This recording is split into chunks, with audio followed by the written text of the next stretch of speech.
अडानी पर हुए खुलासे के 4 दिनों के अंदर ही 6 लाख करोड़ का नुकसान हो गया है। मोदी का मित्र दुनिया के टॉप 10 अमीरों की लिस्ट से बाहर हो चुका है।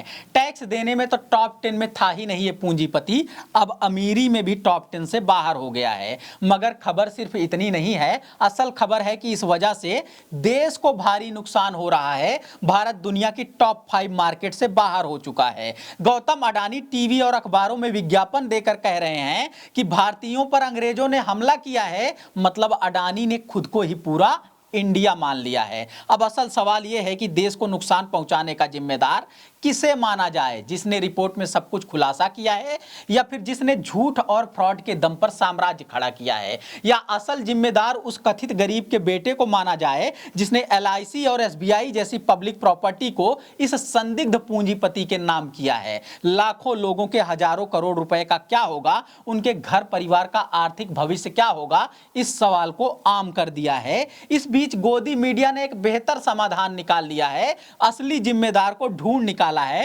पहले प्रधानमंत्री रहे जवाहरलाल नेहरू से सवाल किया है।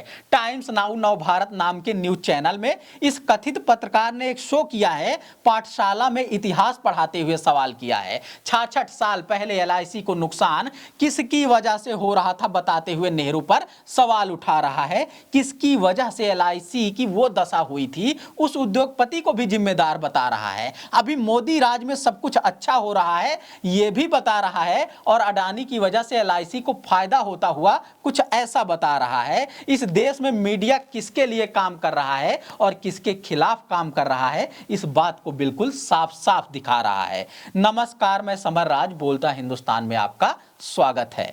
हिंडनबर्ग रिसर्च की रिपोर्ट आ जाने के बाद दुनिया भर में तूफान मच गया ये जानकर कि भारत जैसे देश का सबसे अमीर शख्स झूठ और फ्रॉड की बुनियाद पर अपना पूरा बिजनेस चला रहा है। खुलासा करने के बाद रिसर्च कंपनी बार बार सवाल कर रही है, 88 सवालों की लिस्ट बनाकर अडानी समूह को भेज रही है, जिसका जवाब नहीं दिया जा रहा है। बिल्कुल नेताओं जैसी हरकत की जा रही है। विज्ञापन के जरिए जनता में अच्छी छवि बनाए रखने की कोशिश की जा रही है। कहा जा रहा है कि सिर्फ अडानी समूह पर नहीं, भारतीयों पर हमला है। हम भारत देश के लोगों पर अंग्रेजों का हमला है। वैसे तो इन्हें इतिहास पढ़ने की सख्त जरूरत है कि किन्हें अंग्रेज कहकर कोसना है और किन्हें अंग्रेजी साम्राज्यवाद का खुद ही पीड़ित समझना है। हालांकि इससे भी जरूरी सवाल यह है कि क्या किसी पूंजीपति के बिजनेस अंपायर की पोल खोलने और उसके बिजनेस मॉडल पर सवाल करने से भारत पर निजी हमला हो जाता है? क्या अब अडानी ही भारत का दूसरा नाम हो गया है? क्या अब अडानी का ही नया नाम इंडिया हो गया है? अगर नहीं तो इस तरह के विज्ञापन देने की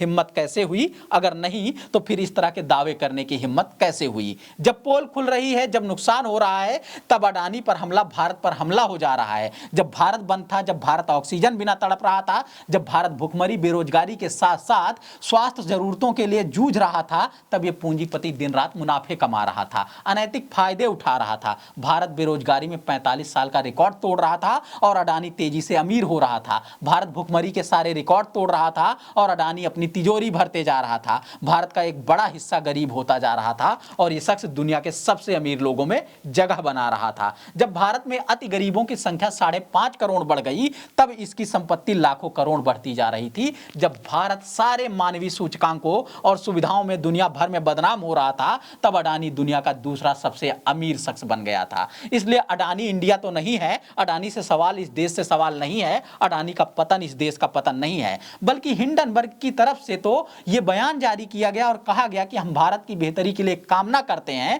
और अडानी जैसे पूंजीपति भारत को बर्बाद कर रहे हैं। ऐसे में सवाल उठता है कि कौन सच बोल रहा है, कौन झूठ बोल रहा है? अगर ऐसी कोई बात नहीं है तो अडानी के नुकसान के साथ साथ भारत को क्यों नुकसान हो रहा है? अडानी टॉप 10 से बाहर हो रहा है तो भारत टॉप 5 से बाहर क्यों हो जा रहा है? इन सवालों का जवाब तभी मिलेगा जब हम असल जिम्मेदार पर चर्चा करेंगे।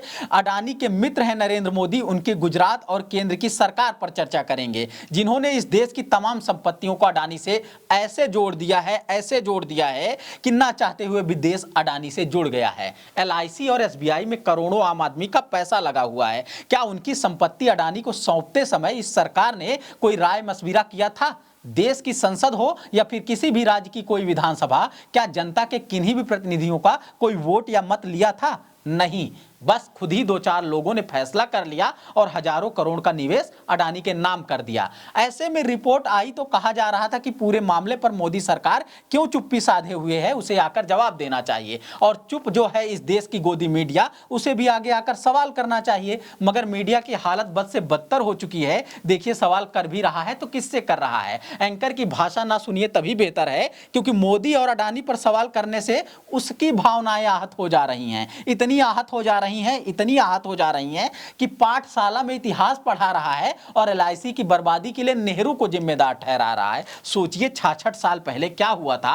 पत्रकार उस पर चिंता जता रहा है, तब के प्रधानमंत्री, वित्त मंत्री, साथ ही उद्योगपति पर सवाल उठा रहा है, मगर अभी 4-6 दिनों से क्या हो रहा है उस पर कुछ नहीं कह पा रहा है। प्रधानमंत्री और वित्त मंत्री का तो बचाव कर ही रहा है, पूंजीपति का भी बचाव कर रहा है। नेहरू के टाइम एलआईसी का क्या हाल हुआ था बता नहीं रहा है, चिढ़ा रहा है। चिढ़ा हुआ है इसलिए लोगों को चिढ़ा रहा है। इसलिए देश की मीडिया का क्या हाल हो गया है, वो अब सरकार ही नहीं, साठ गांठ के पूंजीपति को बचा रहा है, जो देश का सबसे अमीर शख्स बन जाता है मगर सबसे ज्यादा टैक्स नहीं चुकाता है। जब 12 लाख करोड़, 13 लाख करोड़ की संपत्ति का मालिक बन जाता है तब भी 5,000 करोड़ रुपए भी इनकम टैक्स नहीं चुकाता है। अमीरों की लिस्ट में जब भारत में सबसे ऊपर आ जाता है, एशिया में भी सबसे ऊपर आ जाता है, दुनिया में भी दूसरे नंबर तक पहुंच जाता है, तब भी टैक्स देने में भारत में भी टॉप 10 में नहीं आता है। होगी कोई टेक्निकल बात, आप समझते रहिए टेक्निक, मगर एक लाइन में अगर समझना चाहते हैं कि इसे क्या कहा जाता है